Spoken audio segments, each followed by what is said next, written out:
Do you think over the next decade, 2 decades, these weight loss injections and their spin-offs will completely eliminate the need for surgical intervention? We're already seeing a very large decline in surgery. 10 years from now, 20 years from now, I think it will put it extinct. I had an interesting conversation on this podcast a few months back with Dr. Mike Israetel, and his belief is that everyone should be taking a GLP-1 agonist because of the net benefits that it can offer. What is your reaction to that sort of take? In the future, we're just going to prevent obesity with these drugs. I think that eventually Big Pharma is going to save the day, and probably most people will be on some form or fashion of these medicines. However, Dr. Spencer Nadolsky, you are an obesity and lipid specialist, and you specialize in GLP-1 care, but I want to speak to you on greater detail on that. But before that, I think a lot of people assume GLP-1 agonists and weight loss injections are just about weight loss, but there's a growing body of evidence suggesting there are a whole host of benefits for the entire body and various body systems independent of weight loss. I was wondering if you could just outline some of those things. yeah, probably the most well-known one is, the most well-known one is probably blood sugar regulation, and that's what they were studied for originally. But the one beyond the obvious of weight and blood sugar is cardiovascular disease event reduction. It's been seen in type 2 diabetes, preventing another heart attack and strokes and any major adverse cardiovascular events. But the SELECT trial with semaglutide, that's what everybody knows as, the brand name's Ozempic for type 2 diabetes, but for weight management, it's a Wegovy, but higher dosed semaglutide in those with obesity and a history of cardiovascular disease prevented heart attacks. And they think that it's likely independent of weight loss. There may be a weight loss effect, but there's something about the GLP-1 receptor agonism that likely reduces cardiac events.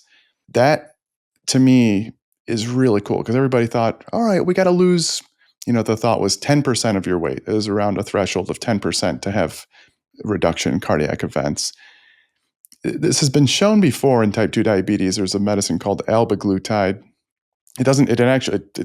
Nobody prescribes it. I don't even think it's on the market anymore, but it didn't really result in much weight loss, but it actually reduced cardiovascular events. And then with the SELECT trial, their weight loss was somewhere around 10%. It was a low amount of weight loss. And they saw the separation of the curve, the Kaplan-Meier curve of people having events really early, even without weight loss. So I think the thing that we can kind of hang our hat on is cardiovascular disease prevention, at least in those with a history of cardiovascular disease. But if you put a gun to my head, I have a feeling these things are going to be used for primary prevention, meaning preventing the first event from happening, as opposed to you have an event and now you want to prevent the second one that's secondary.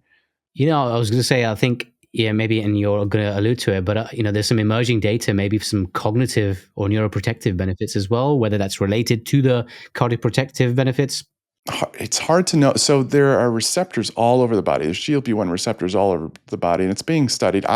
Anecdotally, I always say anecdotally because there's gurus out there, they'll be like, this drug can save you from XYZ. They'll do XYZ miracle. And obviously there's gurus out there, they'll say it'll kill you too and cause all sorts of problems. But anecdotally, I see things with like autoimmune disease. So like Crohn's, any inflammatory bowel disease, ulcerative colitis, psoriatic arthritis, rheumatoid arthritis. And all these patients will, again, anecdotally tell me that tirzepatide, for example, is the newer one, the most powerful one, had more of an effect than the biologics that they're taking in terms of their symptom relief. And so I'm like, and of course, Big Pharma knows this. Now there's randomized trials in progress right now looking at this because they want everybody on these drugs. Of course, they want to make their money, but PCOS, some other things, we're seeing like people get their periods back, fertility back, all sorts of things that I just, addiction, obviously, there's a lot of stuff about addiction. I published a paper on alcohol cessation. Now there's randomized trials coming out showing, it looks like there's an effect. And anybody, if you go on Reddit and TikTok and Instagram, you'll see the anecdotes, but like these things, obviously Big Pharma is seeing them and they're studying them. Given that there are all these benefits you've outlined, from cardioprotective, early neuroprotective benefits, people with PCOS, independent of weight loss, fatty liver, etc., do you think now there are more people using it for these non-weight loss benefits, and more people could be using them as a short-term solution or a microdose solution in daily life, potentially indefinitely? And to that end, do you think there are a lot of people taking them without medical supervision that maybe aren't taking it properly? And how much more is there for people to learn about this? Because taking it is one thing, but your dosing schedule and how you take it is a whole nother thing. Yes, yes, yes, and yes. Essentially, there are a lot of people taking them without an indication, an approved indication, whether you're here in the States, FDA, or in Europe. There's a lot of people taking them for microdosing purposes for inflammation. They'll just kind of put inflammation in quotes. Hasn't been studied yet, and a lot of these people are using unapproved compounded versions that haven't been studied, that we don't know if they might be fine, but they might not be fine. And they're using them in dosing in doses that have not been studied either, for indications that have not been studied.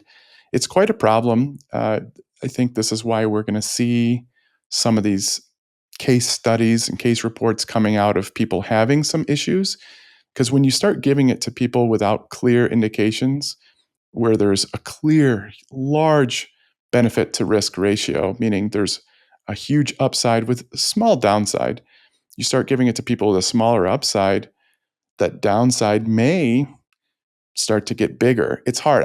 If you put a gun to my head, I think a lot of people are going to be on these in the future when we start teasing out the data and start doing randomized trials. But I always urge caution, because now you just see all these companies trying to sell this stuff online. You see influencers pushing microdoses and they're getting kickbacks. They think doctors are getting kickbacks, but it's really these influencers promoting it without any oversight to people that don't have a clear indication, who are taking micro doses, unapproved doses that haven't been studied in compounds that haven't been studied. It's truly the wild, wild west. I think it was in 2021 where there was that landmark paper in the New England Journal that showed the weight loss benefits of that increased dose of semaglutide. And then since 2021, we've had a whole host of other things like the Mounjaro, tirzepatide, and novel things, in the pipeline as well. GLP-1 agonist is what everyone understands, but we've got GLP-1 GIP agonists and more drugs in the future which target other appetite hormones and receptors. How exciting is the future of obesity medicine in terms of these sort of novel, weight loss treatments coming out? Yeah, it's extremely exciting, because when you go back in history, you think about lifestyle alone, you get around 5 to 6% total body weight loss. On average, there's people that, they're like, I lost 100 pounds. It was a half of my weight, or whatever, a third of my weight. And I did it without any medicine. So that does happen. But on average, when you look at gold standard lifestyle, intensive treatment, people lose around 5 to 6% on average. So if you're 200 pounds, we're looking at 5 to 10 pounds or something like that on average. You can lose more. Again, it happens. But we had some other drugs that kind of got into that around 10% if you're lucky. And in bariatric surgery, though, you jump to bariatric surgery, it's like 25, 30% of your total body weight loss. And you can lose a little bit more from that too. So again, if you're like, let's say you're 300 pounds, 10% would be 30 pounds, 20%, 60 pounds, and so on. But when the landmark step was the step one trial, semaglutide high dose, it was around 15% or so. So that's like, they called it the game changer. Those big quotes, game changer, because we haven't seen anything like this. And so then you go to tirzepatide, which is a GLP-1/GIP co-receptor agonist. We go to that 20, 21, 22% total body weight loss. Now we're starting to get into bariatric surgery range. And when you start adding on these other receptors, we're going to probably see a 30% here. Wow. Shortly. And here's the issue, though. Always urge caution, because we're pretty sure that GLP-1 receptor agonism is great. Obviously, cardiovascular, all these different things. They still haven't done a long-term cardiovascular trial. It's in progress right now with the GLP-1/GIP co-receptor agonism. We assume it's going to be positive and good, but they got to do it. So then we start adding on these different receptors. They have to start all over and do these studies again because it's a completely different drug class, even though, it has that base of that GLP-1, which we think is good, but it's very possible, and we've seen this with other drugs, that you start adding on other receptor agonism, other mechanisms. There's what we call offshoot effects that we didn't foresee. I mean, like, if anybody should foresee them, it's Big Pharma, who's spending hundreds of millions of dollars to try to have a blockbuster drug. So they're betting on these things big, but like sometimes you see things that you're like, ooh, I didn't know that was going to happen. So it's very important we study these things long term to have a good. But it's very exciting. It just gives us hope, as opposed to like, hey, have you ever thought about not snacking? It's very the stuff that's like behavioral therapy is awesome, but like it gets frustrating after a while because people are like, I can't stop snacking. It's not helpful to even tell me that.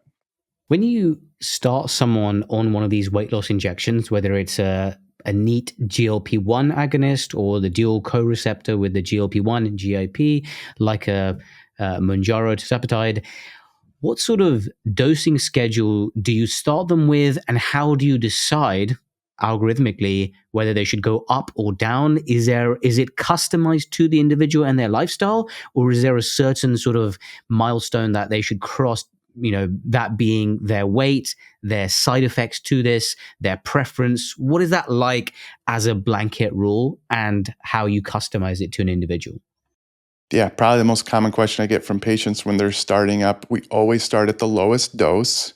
The only reason we wouldn't go on the lowest dose is if they were on another one and they're switching to another one. So that means they have a baseline of something a little bit higher, but I can get into that. But in general, we start them at the lowest dose. Now, the original trials, they just cranked them up. They cranked them up no matter what on a titration schedule. So it doesn't matter if they're throwing up, feeling terrible, they cranked them up, and if they didn't tolerate it, and they had to leave the trial, they left the trial. Now they're getting a little bit smarter with their trials and going, okay, hold on, let's let these people actually titrate themselves, because that way that they won't leave the trial, and they may actually do just fine. So in clinical practice, and I think most good obesity doctors will do this, but I like to look at first side effects. If they're having a lot of side effects, we don't go up. It doesn't matter if they're not losing weight, doesn't matter anything else. Side effects come first. So if you're vomiting, throwing up, having a lot of nausea, feeling terrible, we're not going to go up unless it was at the beginning and now it's resolved. Because for most people, it is very mild to moderate and then resolves over the month. And each time you go up, it kind of comes back a little bit and then resolves. So it's possible you're feeling terrible in the beginning, and at the end of the month, you're feeling better, we may go up. The second thing I look at is weight loss rate. Now, this is my own thing, and it comes from data from like sports nutrition and very low calorie diet studies. I tend to shoot for around a 0.5% to 1% of your total body weight per week. So go back to a 200-pound person, we're looking at 1 to 2 pounds per week. If you're 400, 2 to 4 pounds per week. In the beginning, though, like when they first start, a lot of it's water weight. So I try not to pay attention to those first couple weeks. So they can lose a little bit more than at 1%. Sometimes it's like 1.5%, 2%. And then that water weight loss goes away. But in general, I go to 0.5 to 1%. After 1% of your total body weight per week lost, you're increasing your risk for gallstones. And we do see that with these drugs. We do see an increased risk of gallstones, likely mostly related to weight, although it's not impossible that the GLP-1 receptor agonism has an effect on how the gallbladder functions, and that may precipitate stones, make stones, but likely from the weight loss rate. Yeah, that sort of pathophysiology of the gallstones is interesting, because I also suspected, just in clinical practice, having seen patients on this and seeing the rapid weight loss, even with bariatric surgery, I often see some patients who don't prophylactically have their gallbladder removed, have bariatric surgery, experience rapid weight loss of dozens of kilos in a few weeks to a few months, develop gallstones. And I wonder also, is there some gastroparesis, general digestive slowness and bile stasis also, which may contribute to that. But yeah, it's interesting, and it's not a nice complication or side effect to have at all. No, no. We do see it. We do see it once in a while. All of a sudden, like, I got to get my gallbladder taken out. And Yeah. a lot of people have had their gallbladders taken out before. It's not a reason they can't take the medicine. Just for anybody listening, like, I don't have a gallbladder. Is that okay? I'm like, yeah, that's actually now you don't have to worry about it being taken out. I mean, ideally, it wouldn't have happened in the first place. But so, and then I do take into preference, like you said, if all things being equal, they're not having side effects. They're losing weight at a rate that's in between that 0.5 to 1%, and they want to stay the same. We stay the same.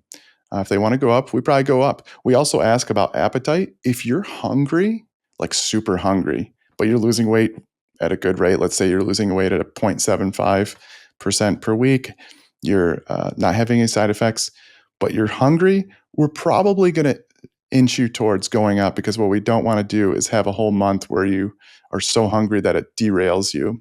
So we're going to probably go up to make sure that that doesn't happen. And then the last thing I look at is like cost. Some people pay out of pocket. I'm a little bit more aggressive with these folks just because I don't want them to waste a whole month and not have that weight loss. That's just an extra added thing, because unfortunately these drugs at the moment are really expensive. And so if they're paying out of pocket, I'm a little bit more aggressive with them. I think, this might be controversial, but I don't think it is. I think the traditional medical institutional thinking of patients need to do everything they can with lifestyle and diet before getting on these medication is flawed, right? And I think the recent American College of Cardiology stance was based on phase 3 trial data of semaglutide and tirzepatide showed that there was only minimal additional weight loss achieved when you combined lifestyle and behavioral changes with these medical interventions. Now, not saying that lifestyle isn't important. It's a cornerstone of, having good outcomes long term on these. But the American College of Cardiology suggested that patients no longer need to have tried and failed with diet and lifestyle and behavioral interventions prior to initiating medical intervention, which I feel is a reasonable stance to have. But that comes to the ultimate point that it's a multidisciplinary approach because obesity is so complex. You need all of those buckets at the same time. Yeah. So that came out a few weeks ago. And the gist is that kind of goes back to like, hey, if this person has a lot of weight to lose, first of all, most of the patients coming in, they've already done so many different things. Like, do we really need it? Like, everybody's tried something. Now, if you have somebody that's coming in 300 pounds, they have prediabetes, obstructive sleep apnea, all sorts of different what we call comorbidities, diseases related or conditions related to weight, and you want them to go do diet and exercise first before coming back and getting something that we know is going to help, at least for most people. It is kind of silly thinking about this person that's pretty high risk. Now, if you have someone that's, right on the edge and hasn't done any diet and exercise or anything in the past, any behavior intervention, it's kind of like, okay, well, you could probably try this first. And if it doesn't work out well, but like those higher risk individuals, we should probably be a little bit more aggressive with them, because you may lose them. They were coming in for help. They don't like going to the doctor and all of a sudden you tell them to do diet and exercise first. They may never come back. Regarding combining lifestyle, so they've done this. It was a step 3 trial where they put intensive diet and exercise. And what it looks like is that it doesn't really look much different than if you just did, you know, standard of care recommendations for diet and exercise. So the thought is that maybe we need to think of diet and exercise with these differently than just like intensive therapy, more like we modify the behavior. The medicines to me help people do those behaviors. So you're not going to be able to help them do them like just with much more behavioral therapy. The medicines are doing the big grunt work, while you just have to help nudge people into the behaviors. So I think that's the right way to think of them, is that like they facilitate the behavior change, they get people to do what they already have a good idea of what they need to do, and really doing strong behavior change with these won't really move the needle much more than just a little bit of behavior change with them. I mean, why do people get so mad when people take GLP-1 medications to lose weight and then actually lose weight as though there's some sort of rite of passage that you have to use willpower, struggle, fail, struggle again, and really kind of sweat to lose weight, where actually I think they forego the understanding that obesity is not just about willpower, but it's appetite dysregulation in a biological genetic sometimes level as well, where it can really be a vicious cycle when someone's appetite is dysregulated and the appetite signals and hormonal signals, brain and gut, work against that person for them to lose weight because of that sort of signaling and that behavioral change. So I really do not understand why there's this sort of outrage and incense when people see such good effects, health benefits, long term, and as you said,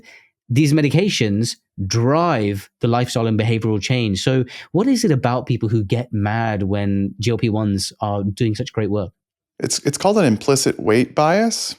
Most people have it, at least, and they don't know it. It's subconscious, but you can see it when they get mad because it's like, why are you getting mad that somebody's getting healthier? They tie weight to morality and our personality, work ethic. They don't understand the biological and social determinant factors in obesity. I like to, akin to hypertension or any other disease that we don't get mad at people for using medicines for, but for some reason we tie our weight. You can't see hyper. You walk down the street. I mean, maybe we could tell like that person probably has hypertension, but some people that you're just like, you don't know if they have high blood pressure and they're taking medicine, but with weight, they're carrying it. It's like their business. You can't get around it. You can see it, and so it's really ingrained in our culture and society. So people want others to struggle, and they don't understand that someone that's there. We know people that are thin that like they aren't trying. There are tons of people that stay thin despite not caring at all. They eat whatever they want. They are sedentary and whatever, but they stay thin, and it's their genetics, their biology, maybe some of the social factors there as well. But nobody pays attention to them. They just think that, oh, that person clearly takes care of themselves, even though we know that they don't. But with somebody that is trying their hardest and they still struggle with their weight, we morally think that they're gluttonous. So it's a very ingrained cultural thing. It's called a weight bias. And the only way to really fight against it is become aware of it. I think, it's not like I'm this holier than thou, always never had a weight bias. I was in college, even med school, and really started to learn like, oh yeah, I guess I have a weight bias. And I started learning the biology, and now even still, I always have to fight it in my head. I'm like, no, I got to understand it's biological. Yeah, and I think there's something to separate between wanting and needing medication. As you mentioned, someone who has high blood pressure doesn't want to take antihypertensives. Someone who's got high cholesterol doesn't want to take a statin. They have to for, a certain health outcome to improve their health. And it's not something that they desire, but something they need physiologically. And it's similar to weight and shifting the sort of cultural perception about it. Someone who's been prescribed a GLP-1 agonist doesn't necessarily want to take it. They need to take it to improve their health outcomes. I mean, there's also now a lot of people who want to take it for, again, other needs. But I think ultimately, we don't look at, like you said, these other pathophysiological conditions and say, hey, you shouldn't be doing that. You need to have healthy diet, exercise to do these things. And I think it comes to the point where you can be as healthy as you can doing all of these things and still have high blood pressure, familial hypercholesterolemia, and all these things, which I guess we can't change. And for someone taking some of these GLP-1 agonists, I guess a lot of people assume that you can take it for a few months to a few years and then slowly wean off. But I believe in one of the videos you suggested that if someone is taking one of these weight loss injections, they most likely need to be on it indefinitely for the rest of their life. Could you explain the thinking behind that? Yeah. So the pathophysiology of obesity, for most obesity, again, like There's social determinants, all sorts of environmental factors, but like in the end, there's some sort of appetite dysregulation that you can see using physics. They've done it mathematically, showing the appetite increases and caloric increases when trying to lose weight. So the appetite dysregulation that's there, people lose weight, and we see it. It's whether it's diet and exercise or whatever. If they don't continue diet and exercise, they start to regain their weight, even if they lost weight doing it. And the reason is because it's very hard to maintain eating fewer calories than you burn over time once you've lost the weight. It's because the bodies are fighting against them from an appetite perspective, trying to get them to eat more. So the way these medicines work, they hit receptors in the brain that basically calm that appetite dysregulation. In some cases, normalize it, not completely, but you need a persistent effect fighting against that appetite dysregulation in your brain. And once you remove that, they've done randomized trials. They put everybody on the drug, and after some time, multiple months, they switch part of those people to a placebo. They keep the other people on the drug. And those people, you can see, on average, most of them regain their weight. Small percentage, 10, 15 or so percent, seem to maintain at least 80 or most of their percent of their weight off. So a small percent of people can keep most of their weight off over the course of a year. When you start extending that, I don't know what happens to those people that came off, that maintain a little bit of their weight off. But most people will have to, unfortunately, that we have this technology, will have to stay on something. It's similar to blood pressure. You're doing everything you can with diet, exercise, all the lifestyle. You start whatever, an ACE inhibitor, some sort of blood pressure medicine. Blood pressure comes down, and you go, okay, after a month, your blood pressure is normal. Let's remove it. Well, the blood pressure goes back up. Now, there are people that can come off of blood pressure medicines, and that's because maybe there are some habit changes that they hadn't tried yet. And then they put on the medicine and they started doing them while on the medicine. So it's the same thing with these medicines. They may not have had the appetite dysregulation. They had some habits that went off during the pandemic. I see that quite a bit, where they didn't have appetite dysregulation. They just struggled to get back into the routine. And so the medicines really help them focus. But for the most part, most people will have to stay at least on some form. They don't have to stay on the highest dose that they were on necessarily. But you can see, I mean, I just had a few patients message me this morning. Hey, I always let them try to come off. If they want to try to come off, I tell them, hey, it's meant for long term, but if you want to try out, I'll help you. I'm not going to be like, no, this is a long-term drug. I try, and you'll hear from them in about a month. They'll be like, oh my gosh, the thoughts about food, the hunger, the cravings, I can't. I'm starting to regain weight quickly. And you go, all right, let's just start you back on the low dose, and kind of put that food noise, we call it, at bay. So that's the gist of how it works. Do you think there's something about the fat cells as well? So if someone who's obese or overweight is put on GLP-1s, they lose weight, the fat cells in adults don't disappear, they just shrink. And we know those fat cells are essentially factories of hormones, appetite hormones. So whilst that person has lost weight and the fat cells have shrunk, and those hormone signals and appetite signals from those fat cells are, kept in check and are quiescent, once that appetite, regulating drug like the GLP-1 is removed, those fat cells can begin to churn those hormones again and drive that greater appetite. Do you think that's also a significant component? It's hard to know. There was just a paper that came out a month or two ago talking about fat cells with memory.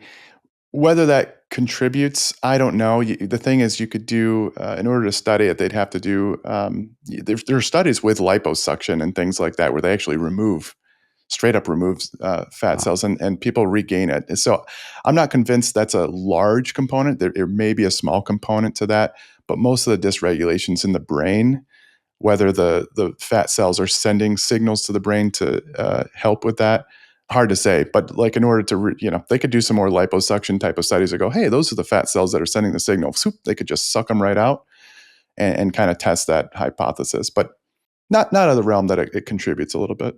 So anyone who is looking to maintain a weight loss or actually lose weight, I guess most health practitioners would suggest eating higher volume foods with lower calorie, more nutrient dense food, so more fiber, more protein, engaging in physical activity as keystone lifestyle habits to help them with that weight loss.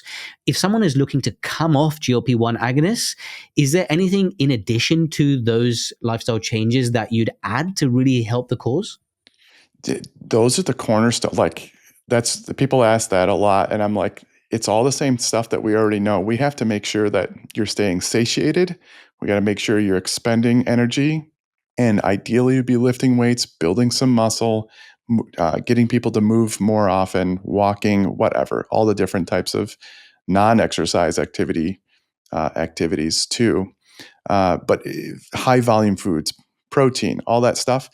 In addition to that, there are non-GLP-1 medicines, but then you're going right back on a pharmaceutical. So I always tell people, like, look, if you're anti-pharmaceutical, if it were me personally, I'd want to be on a GLP-1 as opposed to these other medicines that, like, we don't know if they have cardiovascular benefits. I'd rather stay on the low dose of the GLP-1 just for the cardiovascular disease benefits. But sometimes it's cost reasons that they have to come off, and then we look at non-GLP-1. Some people just don't want to be on the pharmaceutical, and that's where we try to do all those things where it's like high volume foods. But what you'll notice that people, despite all those foods, that food noise comes back. So they're just thinking about food all the time, whether it's healthy or unhealthy, doesn't really matter. They just can't stop thinking about food. And the medicines really quiet it down to the point where they can enjoy their meal out to dinner instead of going, oh God, when's the waiter going to be here? Can I try to not eat this bread? Can I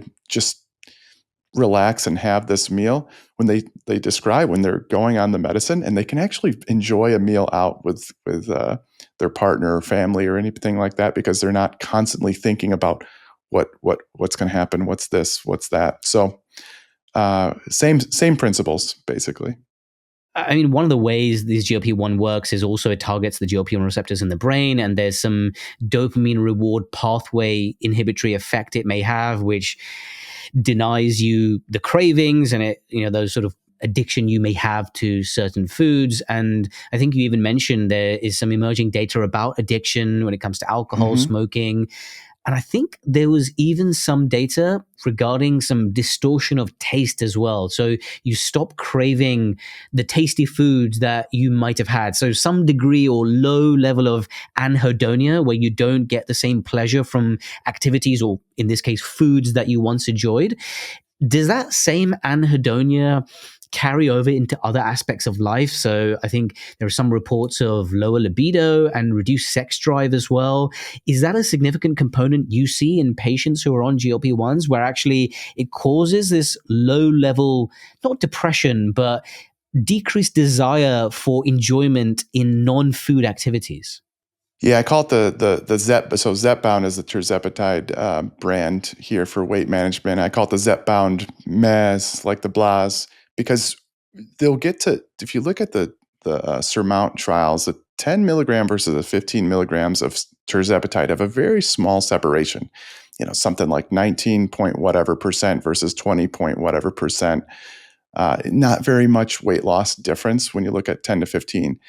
And so we're not looking at much more benefit versus potential risk when you go from the 10 to 12 and a half to the 15. So I see there are quite a significant amount of, and when I say significant, I mean like a large handful, not like everybody, but like a noticeable amount of people that get to that 15 milligrams of Zepbound or tirzepatide, and instead of like wanting to go to the gym like they were wanting to, they started losing weight. They felt good. They wanted it. They loved going to the gym. Now all of a sudden they're like, I just don't feel like doing anything. So yes, absolutely. It's too much of a good thing. We want to dampen down our dopamine system. We're just overloaded with quick, high gratification activities, food, gambling, whatever. It doesn't matter what it is, sex, drugs, alcohol, all that stuff. And so you notice people, I don't want to drink alcohol anymore. But then you get a little bit too strong, and they lose their motivation to do anything. So I actually lower their dose, and we monitor, and all of a sudden they're like, oh my gosh, I feel like I have my life back. First they had their life back from starting the drug. Then all of a sudden it starts, even things like, I've noticed patients that I liked gardening before, and now I don't feel like going out and gardening. I liked event planning. I just had a patient tell me they enjoyed planning their family vacations every year, and they're like, I was the event planner every year, and now all of a sudden, like, I don't know, I don't feel like it. Libido is a huge one, and it's no, you don't want to lose weight, feel good in your body, and then all of a sudden lack the desire. So it is solvable. You lower the dose, you monitor, you make sure you keep all the food noise and the hunger at bay while then lowering those other side effects. Sometimes you have to add other drugs in there, which isn't ideal because we don't want to use drugs to cover up another drug. But sometimes you do have to do that if the benefit outweighs the risk. But yes, I do see it. Probably needs to be studied a lot more. But I made a few, sounds so stupid, but a few viral reels and TikToks talking about it. And then once I did that, more of my patients go, I saw your video. I didn't know that that's what I was experiencing, but they didn't even know they were experiencing it until I kind of commented on it. Wow, that's really interesting. And actually, to that point, you've seen thousands of patients go through this process on GLP-1s. And, there's something to be said about published evidence, but also something to be said about clinical anecdotal experience. And eventually, 1,000 anecdotes adds up to something meaningful. Is there anything that you've seen in the trenches in your own patient cohorts that hasn't quite made it to the public mainstream yet? Yeah. UTI-like symptoms. And I said this, I said this before, and to a few doctors that must not have seen that many people, or I hate to say, must not have listened to their patients or something like that. But everybody said, "Oh, it must be just the constipation." And sometimes, you built up with stool, you kind of have that feeling like you got to urinate because the stool, your colon's close to your bladder, kind of be pushing on it, and then they just had to get rid of all their stool out of their system, and then it improved their urinary symptoms or feeling like you have to urinate. But no, there are, after seeing enough people, there are people that have urethritis, like it's like they're literally their urethra. That's painful. It feels like there's this feeling there. They're not constipated. They had just started the medicine. They're having bowel movements normally. And there's something about, I don't know what it is about the medicine, that I actually posted about it. And there's some urologists who are studying it as well, because I think they started getting referrals for it.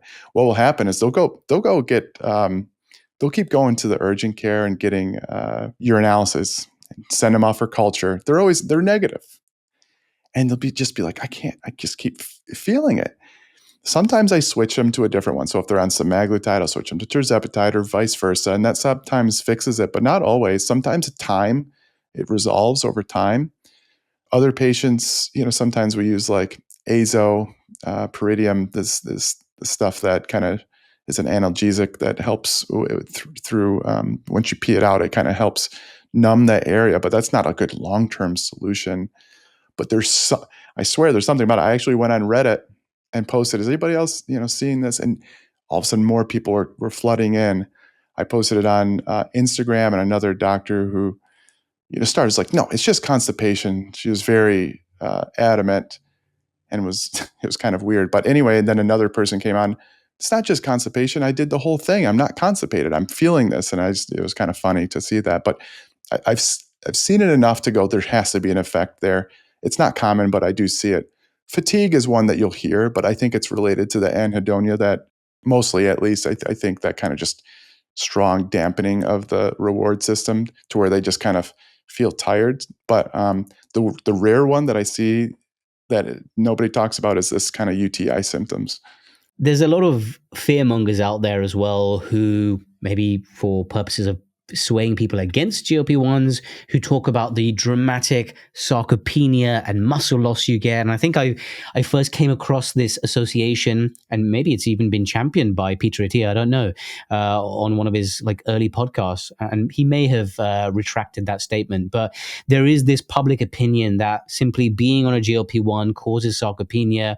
And I think it's fair to say that if someone experiences rapid weight loss, there can be some degree of that weight gone from lean muscle tissue, not just fat, because maybe they're not resistance training and doing all the sort of high protein intake to maximize or optimize muscle protein synthesis.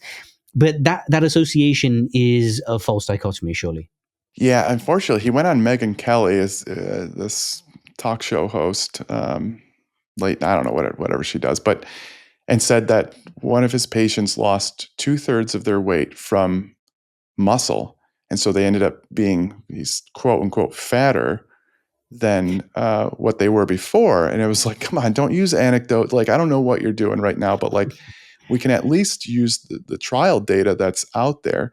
There was this weird signal from the STEP trials where they took a subgroup of people. They didn't do DEXA scans on everybody. So in order to test body fat, there's different ways of doing it. One of the gold standard ways is to do a DEXA scan. Ideally, you'd actually get an MRI because the DEXA scan can't differentiate actual muscle tissue, but it can look at fat-free mass and soft lean tissue versus the fat tissue. But there's a small subgroup that they did DEXAs on, and it looked like 39, 40% was what's called fat-free mass, whatever wasn't fat. And usually we see somewhere around 30, 25 to 30%. So there was some sort of signal in the semaglutide. They did it in tirzepatide, and it was more like 25 to up to 30%. What we don't know is in that semaglutide, it could be fluid, because fluid in your muscle, it looks like, that's fat-free mass. It could look like muscle. We're actually doing, I have a renowned body composition research expert as my chief science officer, and we're doing a study in our patients. They've just got done doing one where they actually put people on resistance training versus standard of care that should be published soon. And honestly, we're going to publish a case series as well. When you resistance train and do the protein and optimally, like, it's minimal. It's very minimal. Even if you don't do those things, it looks like it's about the same as what you'd expect as if you just did a very low calorie diet without resistance training. We always recommend physical activity and resistance training, but not everybody's going to do that. So I don't think there's anything about these drugs that are specifically catabolic, that are eating away at muscle and bone. It's just that they're actually the first things to help people actually eat fewer calories over long periods of time, other than bariatric surgery, which has similar results to this. So it's just one thing people like to fearmonger. They're starting to study these drugs with myostatin inhibitors, these drugs that basically block the governors on our bodies from that stop us from building muscle. So there's a lot of phase 2 studies that are just now coming out with these myostatin inhibitors. Kind of interesting to watch. But in general, anecdotally, again, we have a case series, and then we're going to publish a larger observational trial, and then there's some randomized trials looking at resistance training. Honestly, I see very minimal amounts of fat-free mass loss or muscle loss. People get stronger, they feel better, quality of life improves. Yeah, I mean, it seems that based on the data, there's no mechanistic reason for why a GLP-1 should cause sarcopenia. And I guess this is also based among fear-mongering. Fear-mongering is one camp. On the other hand, you have GLP-1 evangelists, like you said earlier, who believe it can do anything. And I had an interesting conversation on this podcast a few months back with Dr. Mike Israetel from Renaissance Periodization. And his belief is that everyone should be taking a GLP-1 agonist because of the net benefits that it can offer. As we've outlined here, there are downsides and there are specific use cases, even though there's a growing body of evidence for these weight independent effects as well. I was wondering, what is your reaction to that sort of take, that it should be a homogenous, everyone should be taking GLP-1 agonists? I'm cautiously optimistic that it's very possible you and I and other people may be on these medicines in the future, but I always urge caution because we just don't have the data yet. It's better than taking illegal drugs that likely have adverse effects on the body for weight loss. So, for example, cocaine, methamphetamine type of stuff. Clenbuterol for bodybuilders are using clenbuterol and T3, the active thyroid hormone. Probably better than those things. But I always urge caution. It's like, let's just wait till a little bit more data comes out. If I had to guess, it's probably okay. But I do think actually in the future, what we'll eventually see is studies where we can target people that we know are going to start keep gaining weight and get the issues related to weight. And in those people, we could in the future, we're just going to prevent obesity with these drugs. I don't think we're going to fix our environment to the point where we go back centuries ago, where our environment is so that we don't have any of these foods that we have now. I think that eventually Big Pharma is going to save the day, and probably most people will be on some form or fashion of these medicines. However, right now, it'd be when you come from a very scientific background, it'd be very premature to say that without that data. Last year we spoke to Dr. Andres Acosta from the Mayo Clinic, who's done some interesting genetic research looking at how different people and different genetic profiles and phenotypic profiles may actually respond better or worse to some of these weight loss injections. But it's still, I think we can say and conclude that almost everyone, if they take this, they'll experience some weight loss because of the appetite suppression.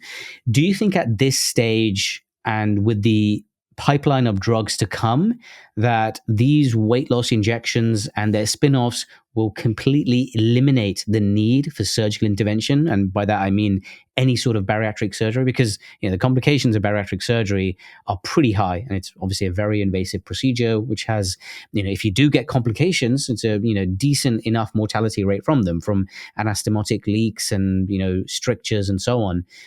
Do you think over the next decade, 2 decades, we could just see an extinction of surgical intervention for weight loss?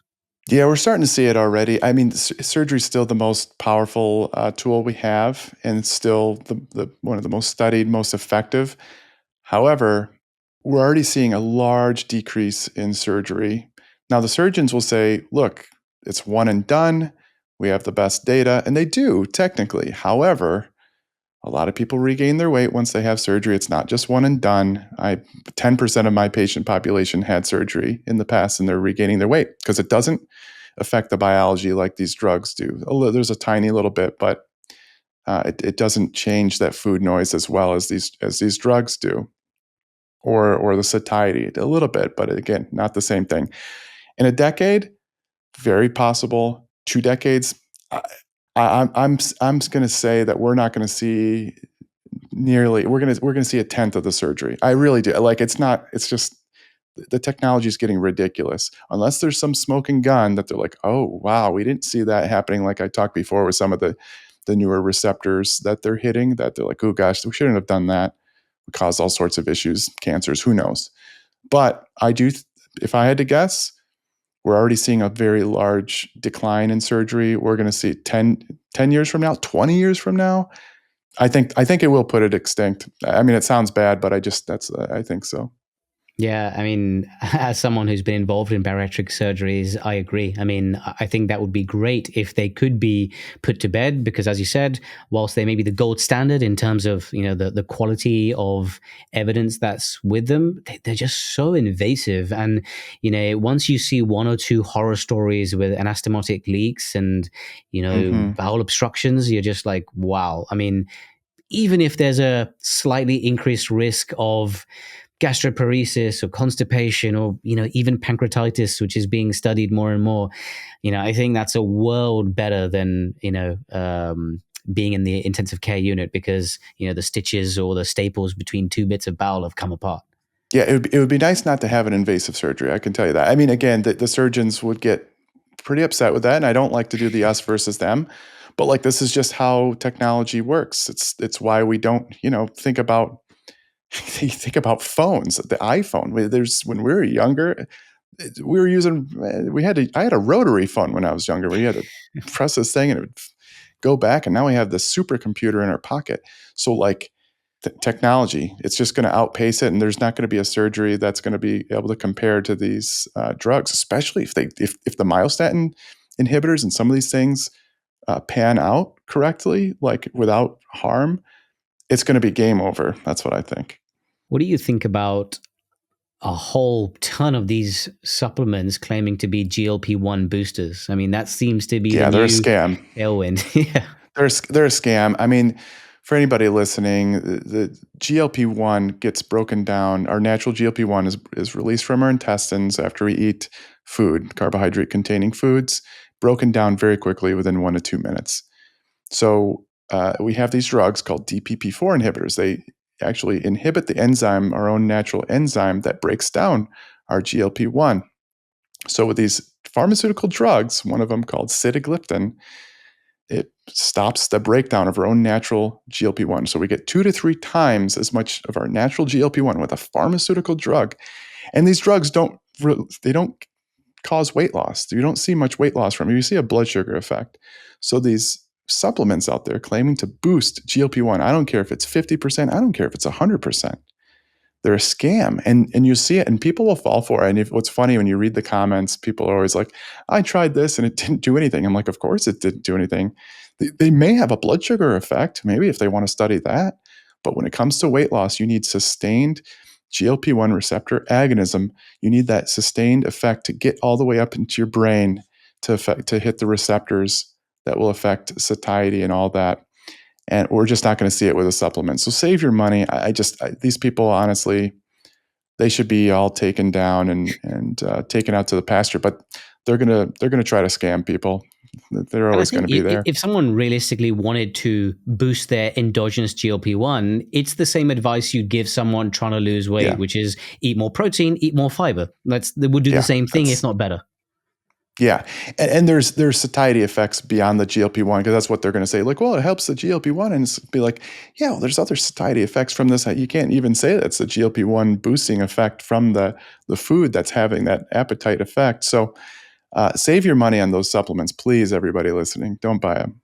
You know, Spencer, I've followed you for a very long time, and you give consistent, high-quality advice. And this may seem like a very niche area, GLP-1s, but I think the cohort and the population of people using them, whether it's casually or for a specific indication, is growing. And I think you do a wonderful job of advocating for them and the correct use of them as well. And I've learned a ton just by watching your videos online. So thank you so much for joining me here, man. Yeah, thanks for having me on, buddy.